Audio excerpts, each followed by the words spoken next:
नमस्कार दोस्तों, मैं Vijay Tiwari the book society में आपका स्वागत है। जहां हम आज की इस वीडियो के माध्यम से सब्जेक्ट कोड बीपीएससी 111 के कुछ महत्वपूर्ण प्रश्नों की चर्चा आपके साथ करने वाले हैं। जैसा कि आप सभी जानते हो कि ये सब्जेक्ट कोड जो है वो पारंपरिक राजनीतिक दर्शन से संबंधित है। इस पीडीएफ में जो है वो टोटल 10 क्वेश्चन होंगे, जिन 10 क्वेश्चनों पर हम डिस्कस करने वाले हैं। पहला क्वेश्चन ये है कि हॉब्स के संप्रभुता सिद्धांत की व्याख्या कीजिए। मोस्ट रिपीटेड क्वेश्चनों में से एक है और इस बार भी इसके आने की संभावना सबसे ज़्यादा है। तो इससे पहले हम क्वेश्चन के आंसर की ओर बढ़ें, उससे पहले मैं आपको यह समझा देना चाहता हूं कि भाई संप्रभुता का अर्थ क्या होता है। तो देखो, संप्रभुता का अर्थ होता है कि सरकार की वह सर्वोच्च स्वतंत्रता जिसमें सरकार अपने आंतरिक मामलों में यानी कि देश के मामलों में कुछ भी निर्णय ले सकती है, कानून बना सकती है, उसके ऊपर कोई सत्ता नहीं है जो उसे रोके। तो संप्रभुता का अर्थ क्या होता है, कोई पूछे आपसे तो आप यह बताएंगे कि भाई संप्रभुता का अर्थ यह होता है कि सरकार की निर्णय लेने की शक्ति, और यह निर्णय लेने की जो शक्ति है उसे उसकी जनता देती है। तो आंतरिक मामलों में, जैसे अगर मैं भारत की बात करूं तो भारत की जो सरकार है वो अपने देश के आंतरिक मामलों के लिए कोई भी नियम कानून बनाने के लिए पूर्णतः स्वतंत्र है। जिस देश की सरकार के पास यह पावर ना हो तो आप समझ लो वो देश संप्रभु नहीं है।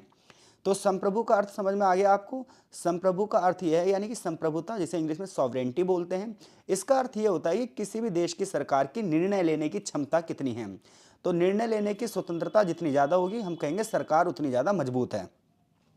अब क्वेश्चन ये है कि थॉमस हॉब्स ने संप्रभुता का अपना सिद्धांत क्या दिया था। तो संप्रभुता का अर्थ तो समझ गए हैं, अब ये भी हम देख लेते हैं थॉमस हॉब्स क्या कह रहे हैं। तो थॉमस हॉब्स 17वीं सेंचुरी के एक प्रमुख दार्शनिक थे और उनकी एक बुक थी लेवियाथन। लेवियाथन में उन्होंने संप्रभुता का विस्तार से वर्णन किया है। हालांकि जब वो संप्रभुता का अपना सिद्धांत दे रहे हैं तो उस समय राजनीतिक अस्थिरता थी। अधिकतर जो देश थे वो गृह युद्ध से प्रेरित थे, लड़ाई झगड़े थे। ऐसे में शांति स्थापित करने के लिए संप्रभुता का सिद्धांत हॉब्स ने दिया था। और ये सिद्धांत क्या था, इस पे हम चर्चा करने वाले हैं। तो देखो, हॉब्स का जो संप्रभुता का सिद्धांत है वो ये कह रहा है कि मनुष्य जब अपनी प्राकृतिक स्थिति में था, यानी कि जो आदिम मनुष्य था, जब मनुष्य की शुरुआत में रहना शुरू हुआ होगा इस पृथ्वी पर, तो वो अकेला था, गरीब था, निकृष्ट था, क्रूर था, संक्षिप्त था। यानी कुल मिलाकर बात यह है कि मनुष्य ने जब रहना शुरू किया होगा इस अर्थ में, तो पूरी तरीके से प्रकृति पर निर्भर होगा, प्रकृति की प्रचंडताओं से डरता होगा, फल फूल खाकर अपना जीवन यापन करता होगा, शिकार करता होगा। इस स्थिति में कोई भी सामाजिक व्यवस्था नहीं थी, कोई भी सरकार नहीं थी। व्यक्ति सिर्फ अपने खुद के लाभ के लिए संघर्ष करता रहता था। और ऐसे में हर तरह का जो समाज था वो था अराजक।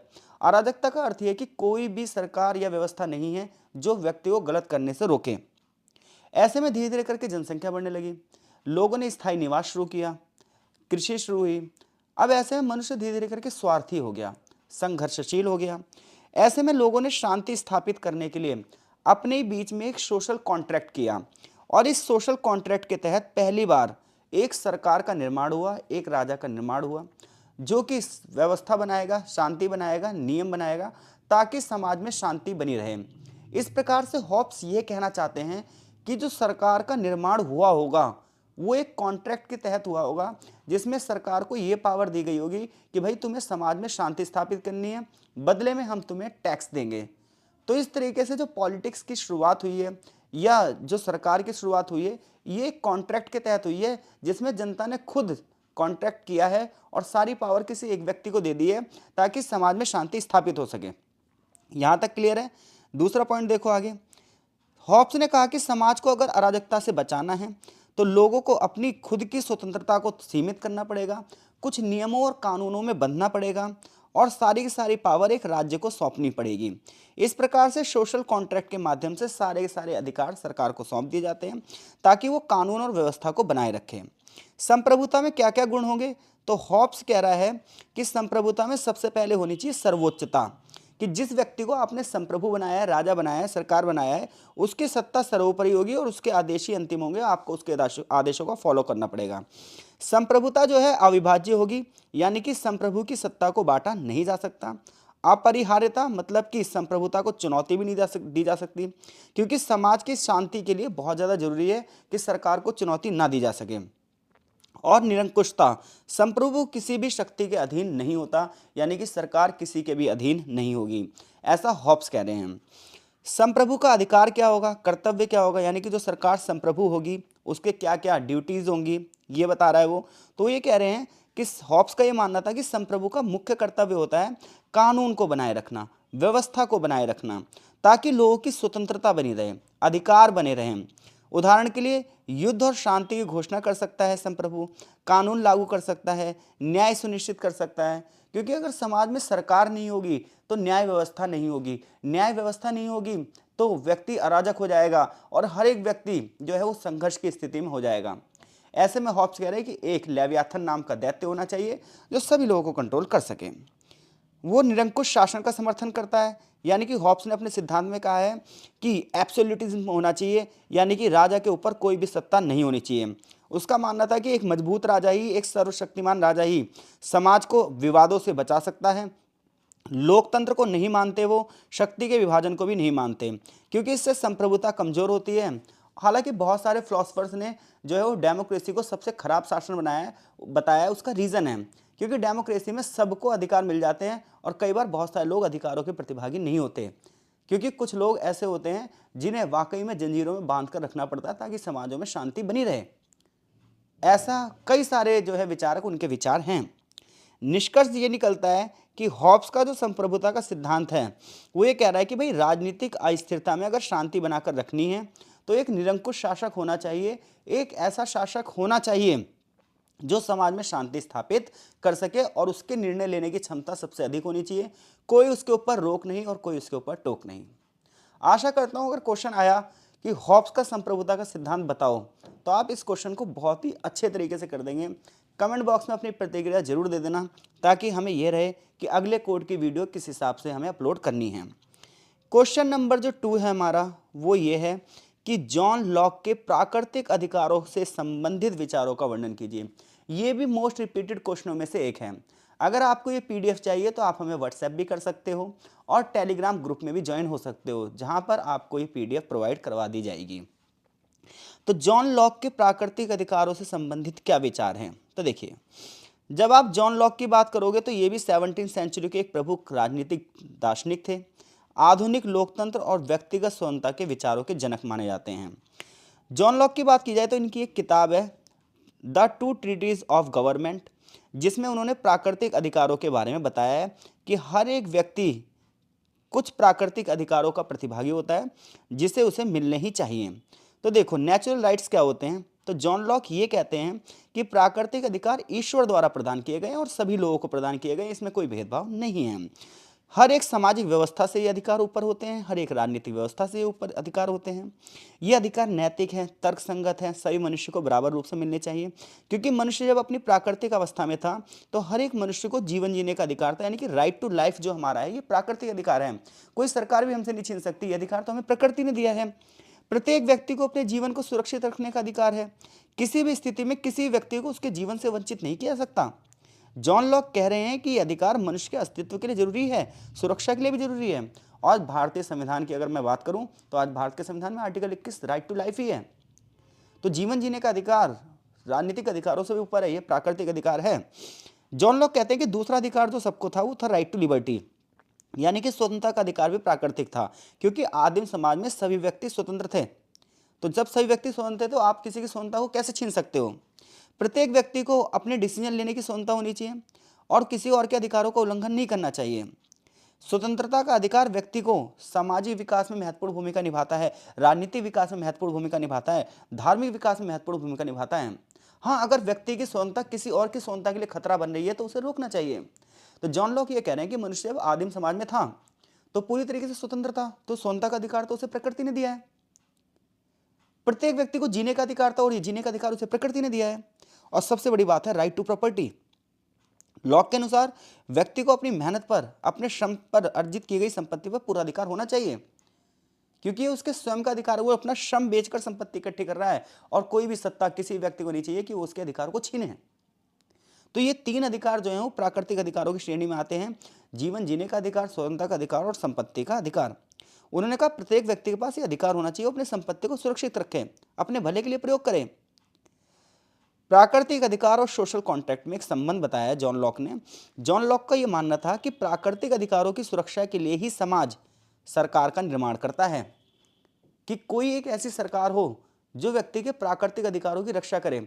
क्योंकि जब समाज में कोई सरकार नहीं होती, कोई सिस्टम नहीं होता, तो समाज में मत्स्य न्याय चलता है। जिस प्रकार तालाब में एक बड़ी मछली छोटी मछली को खा जाती है, उस तरह इस समाज में कुछ स्वार्थी लोग, दरिंदे, ताकतवर जो होते हैं, कमजोरों को सताते हैं। ऐसे में कमजोर सरकार का निर्माण करना चाहते हैं, ताकि कोई एक अथॉरिटी हो, कोई एक सत्ता हो जो समाज में शांति बना के रखे, लोगों के प्राकृतिक अधिकारों की रक्षा कर सके। तो इस प्रकार से सरकार का निर्माण हुआ होगा, ऐसा जॉन लॉक कहते हैं। तो सरकार का जो कुल मिलाकर मुख्य उद्देश्य है कि वो लोगों की व्यक्तिगत इंडिविजुअल लिबर्टी को ध्यान में रख के जीवन और संपत्ति की रक्षा करे।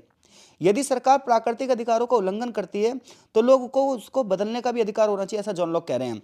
यानी कोई सरकार हमारे नेचुरल राइट की रक्षा नहीं कर पा रही यार, हमारे जीवन जीने का अधिकार की रक्षा नहीं कर पा रही, तो ऐसी सरकार को सरकार कहने का कोई हक नहीं है, उसे हटा भी देना चाहिए, ऐसा जॉन लॉक कह रहे हैं। तो जॉन लॉक के जो विचार है आज लोकतंत्र का आधार बने हैं, ह्यूमन राइट्स का आधार बने हैं, संविधानवाद का आधार बने हैं।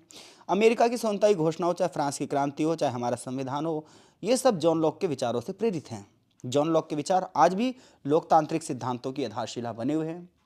आशा करता हूं कि अगर जॉन लॉक का प्राकृतिक अधिकारों का सिद्धांत आया तो डेफिनेटली आप इस क्वेश्चन के आंसर को कर दोगे। जॉन लॉक का एक और क्वेश्चन बहुत तगड़ा आता है पेपर में कई कई बार, कि लॉक के संवैधानिक सरकार की प्रमुख विशेषताओं की चर्चा कीजिए। यानी कि लॉक संवैधानिक सरकार के बारे में क्या विचार दे रहे हैं, जॉन लॉक कैसी सरकार का निर्माण करना चाहते हैं। तो देखो, सेम बुक है the two treatises of government, जिनमें उन्होंने कॉन्स्टिट्यूशनल गवर्नमेंट यानी कि संवैधानिक सरकार की अवधारणा को स्पष्ट किया है। उनका मानना था कि सरकार का उद्देश्य तो भैया जनता के अधिकारों की रक्षा करना होता है, स्वतंत्रता की रक्षा करना होता है। तो ये कह रहे हैं कि एक संवैधानिक सरकार होनी चाहिए। अब भाई जॉन लॉक किस प्रकार के संवैधानिक सरकार चाहते हैं, तो वो चाहते हैं एक ऐसी सरकार हो जो कानून के शासन को स्थापित करे। जॉन लॉक के अनुसार संवैधानिक सरकार का जो संचालन है वो कानून के माध्यम से किया जाना चाहिए। इसका मतलब यह है कि राजा भी और जनता भी दोनों कानून के अधीन होगी, कानून से ऊपर तो कोई नहीं होगा। तो लॉक जो है कानून को सार्वजनिक, समान और तर्कसंगत होना चाहिए। जॉन लॉक कह रहे हैं जो कानून होने चाहिए, ये नहीं कि ऐसा हो कि कानून का कोई तुक ही नहीं है, जो कानून समाज में भेदभाव डाल रहा है। एक देश में रहने वाले अगर 4 कम्युनिटी के लोग हैं तो सबके लिए एक जैसा कानून होना चाहिए। अगर कानून न्याय संगत नहीं होगा, कानून समान नहीं होगा, तो लोग उसे फॉलो क्यों करेंगे। तो लॉक कह रहे हैं कानून होना चाहिए सार्वजनिक, और जनता हो चाहे राजा हो, कोई भी उससे ऊपर नहीं होना चाहिए। किसी व्यक्ति को मनमाने ढंग से अधिकारों को वंचित नहीं किया जा सकता, यानी किसी के अधिकार नहीं छीने जा सकते। तो सबसे पहले जॉन लॉक क्या कह रहे हैं, तो सबसे पहले जॉन लॉक ये कह रहे हैं कि एक संवैधानिक सरकार में कानून का शासन होना चाहिए। दूसरा, प्राकृतिक अधिकारों की रक्षा होनी चाहिए, यानी कि जीवन जीने का अधिकार, स्वतंत्रता का अधिकार, संपत्ति का अधिकार, इन सब की रक्षा होनी चाहिए। अगर ये नहीं हो पा रही है तो सरकार को हटा सकते हो। तीसरा, जो लॉक की संवैधानिक सरकार है इसकी सत्ता पर लिमिटेशन है। हॉब्स ने तो ये कहा था कि कोई लिमिटेशन नहीं होनी चाहिए, लॉक कह रहा है लिमिटेशन है। लॉक का मानना था कि सरकार की शक्ति सीमित होनी चाहिए, सरकार को केवल उतनी ही शक्ति मिलनी चाहिए जितनी जनता द्वारा दी गई है, क्योंकि सरकार का उद्देश्य जनता की सेवा करना होता है, उनके अधिकारों की रक्षा करना होता है, ना कि निरंकुश सत्ता का उपयोग करना और अपनी मनमानी करना होता है। जो भी सरकार सत्ता का दुरुपयोग करे उसे हटा देना चाहिए, ऐसा जॉन लॉक कह रहे हैं। सोशल कॉन्ट्रैक्ट, ये मैंने आपको पहले भी समझा दिया कि नागरिक खुद सरकार को शक्ति सौंपेंगे और सरकार का काम होगा कानून और व्यवस्था बनाए रखना। इसके अलावा जॉन लॉक जो संवैधानिक सरकार चाहते हैं उसमें वो सत्ता का बंटवारा चाहते हैं कि कार्यपालिका के पास अलग पावर हो, विधायिका के पास अलग पावर हो, न्यायपालिका के पास अलग पावर हो। यानी कि सरकार के 3 अंग होते हैं, कार्यपालिका जो समाज में कानून का स्थापना कर, कानून को लागू कर रही है, विधायिका जो कानून को बना रही है, और न्यायपालिका जो रक्षा कर रही है। इन सब की अलग अलग पावर होनी चाहिए। एक उत्तरदायी रेस्पॉन्सिबल गवर्नमेंट होनी चाहिए, अकाउंटेबल गवर्नमेंट होनी चाहिए, जो अपने कार्यों की जिम्मेदारी ले, जनता के प्रति जिम्मेदार हो, अपने निर्णयों के प्रति जवाबदेह हो, अगर गलती करिए तो माफ़ी भी मांगे, और अच्छा कर रही है तो अच्छी ही बात है। प्रभाव और महत्व, जॉन लॉक जिस संवैधानिक सरकार की बात कर रहे हैं उसी ने आज के लोकतंत्र की नींव रखी है। आज चाहे अमेरिका का संविधान हो, फ्रांस का संविधान हो, भारत का संविधान हो, हर जगह पर लॉक के विचार हम देख सकते हैं। ये आधुनिक उदारवाद के जनक भी रहे हैं। निष्कर्ष ये निकलता है कि जॉन लॉक की संवैधानिक सरकार कानून का शासन चाहती है, शक्तियों का बंटवारा चाहती है, सत्ता पर केंद्रीकरण चाहती है। इसके साथ साथ वो ये नहीं चाहती कि निरंकुश शासन हो, वो ये चाहती है सरकार ऐसी हो जो लोगों के प्राकृतिक अधिकारों की रक्षा करे। आशा करता हूँ कि अगर यहाँ तक कोई भी क्वेश्चन आया तो आप डेफिनेटली कर दोगे। इससे आगे के जो क्वेश्चन है वो हम नेक्स्ट वीडियो में चर्चा करेंगे आपके साथ। अब तक के लिए इसे यहीं रोकते हैं, तब तक के लिए आपका बहुत बहुत धन्यवाद। कमेंट बॉक्स में अपनी प्रतिक्रिया जरूर करना।